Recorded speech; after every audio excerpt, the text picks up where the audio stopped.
Hi hello welcome to Sanjay short and garden channel. இன்றைக்கி நம்ம பார்க்க போகிறது விதை விதைப்பது. இதோட நான் அறுவடை இது வளர்ந்ததுக்கப்புறம் நான் உங்களுக்கு போட்டுடுறேன்.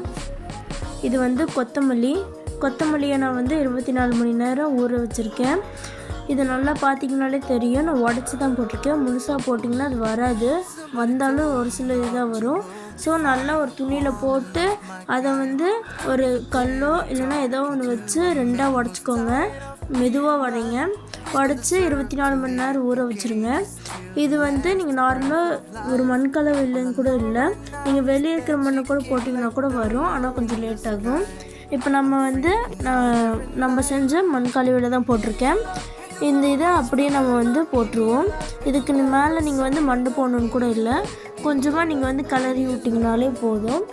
இந்த க்ரோ பேக் நானே வீட்டிலையே செஞ்சேன்.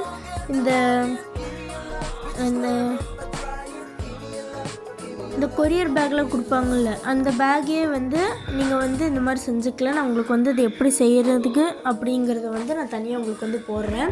இது இந்த மாதிரி கலரி விட்டிங்கன்னா கொத்தமல்லி செடி ஒரு வாரத்தில் துளிர் விட ஆரம்பிக்கும். மற்றும் இப்போ நெக்ஸ்ட்டு போட போகிறது என்னென்னா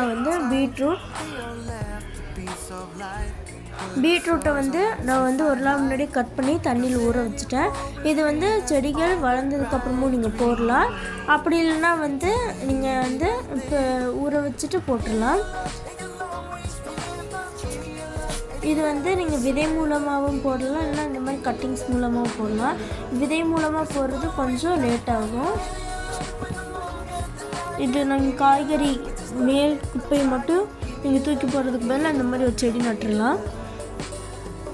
இது கீரை வளர்க்குற பேகு கிடையாது. இது கேரட் வளர்க்கவும், புளிச்சக்கீரை வளர்க்கவும், மீதி ஒரு சில பெரிய செடிகள்லாம் வளர்ப்பாங்கள, அந்த க்ரோ பேக் தான். நல்லா ஊனி இந்த மாதிரி மண்ணை போட்டு வச்சுருங்க. அப்போ தான் தண்ணி ஊற்றும் போது கூட கரையாது.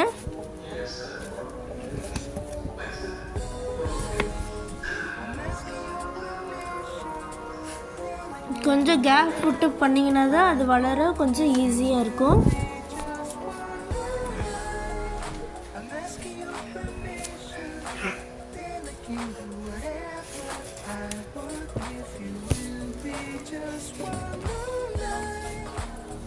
நல்லா இந்த மாதிரி போட்டுருங்க.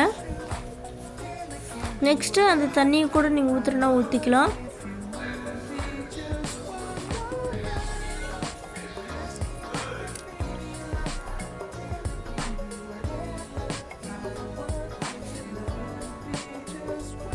இப்போ நம்ம நெக்ஸ்ட்டு பார்க்க போகிறது ரொம்ப சிம்பிளான செடி தான். இது நீங்கள் நிறைய பேர் போட்டிருப்பீங்க. இது நீங்களே பாருங்கள்.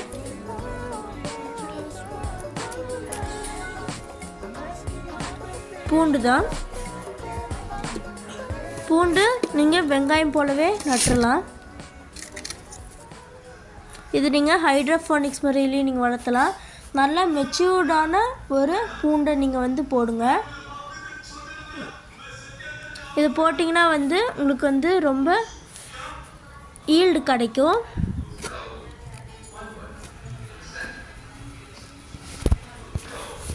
நல்லா போடுங்க.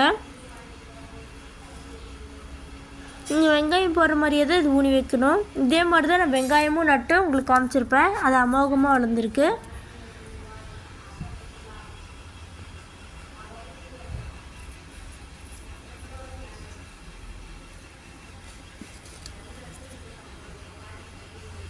இது மாதிரி கொஞ்சம் கேப் விட்டு இது பண்ணிங்கன்னா தான் அந்த பூண்டு முழுசாக வளர கொஞ்சம் கேப் கிடைக்கும். இந்த மாதிரி நீங்கள் வைக்கலாம். அப்படி இல்லைன்னா மேலே அந்த தளவு இருக்குல்ல, அதை சிசர் வச்சு கட் பண்ணிங்கன்னா இன்னும் வேகமாகவே வரும். நான் இந்த வீடியோ எடுத்து முடிச்சுட்டு சிசர் வச்சு கட் பண்ணிட்டேன். இதோட வளர்ச்சியை நான் உங்களுக்கு காமிக்கிறேன். இது ரொம்ப ஈஸி தான் வளர்க்க, வெங்காயம் போலவே தான். இதுக்கு உரம் கொடுப்பது என்பது வெறும் 3 முறை மட்டும் உரம் கொடுத்தா போதும். அதுவும் இந்த மாதிரி சாலிடான உரம் மட்டுமே. ஃபஸ்ட்டு நடும்போது ஒரு வாட்டி உரம், நல்லா வளர்ந்ததுக்கப்புறம் ஒரு வாட்டி உரம், அறுவடை ஆகிறதுக்கு 1 வாரம் இல்லைன்னா 5 நாள் முன்னாடி கொடுக்குறோம் உரம்.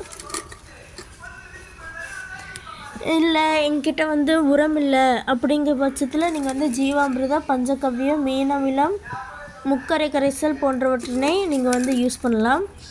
இல்லைன்னா உயிர்ச்சி ஊக்கிகளை நீங்கள் பயன்படுத்தலாம். சூடோமோனாஸ், எப்சம் சால்ட் போன்றவற்றையும் நீங்கள் வந்து யூஸ் பண்ணலாம். இது வளர்க்க ரொம்ப ரொம்ப சிம்பிள் தான்.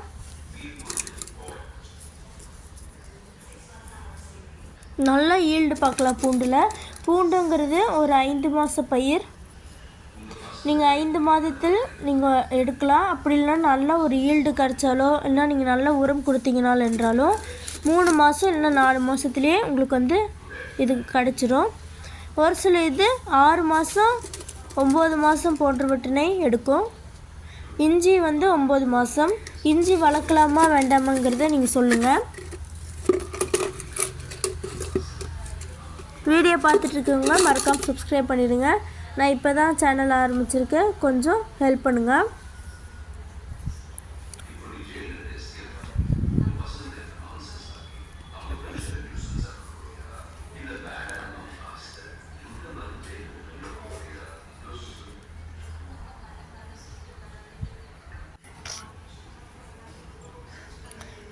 இது வந்து ஜீவாமிர்தம். ஜீவாமிர்தம் வந்து நீங்கள் 1 லிட்டருக்கு 5 ml போன்று நீங்கள் எடுக்கலாம். இது வந்து மேலே தெளிச்சு விடலாம், இல்லை இந்த மாதிரி டம்ளர் வச்சு சும்மா ஊற்றிக்கலாம். இதுக்கு ஸ்ப்ரே பண்ண தேவையே இல்லை. ஜீவாமிர்தம் என்பது நீங்கள் வேர் வழியை மட்டுமே தான் கொடுக்கணும், இலை வழியை கொடுக்கவே கூடாது. நீங்கள் இலை வழியை கொடுக்க வேண்டுமென்றால் மீன் அமிலமோ மற்றும் பஞ்சகவ்யம் போன்றவற்றினை பயன்படுத்தி பார்க்கலாம். ஜீவாமிர்தம் இந்த மீன் அமிலம் பஞ்சகவ்யத்தை விட ரொம்ப பவர்ஃபுல் என்றால். அடுத்தது பஞ்சகவ்யம் வரும். இதே மாதிரி தான் நான் வெங்காயத்தை வச்சேன். இப்போ நீங்கள் வெங்காயம் பார்த்தீங்கல்ல,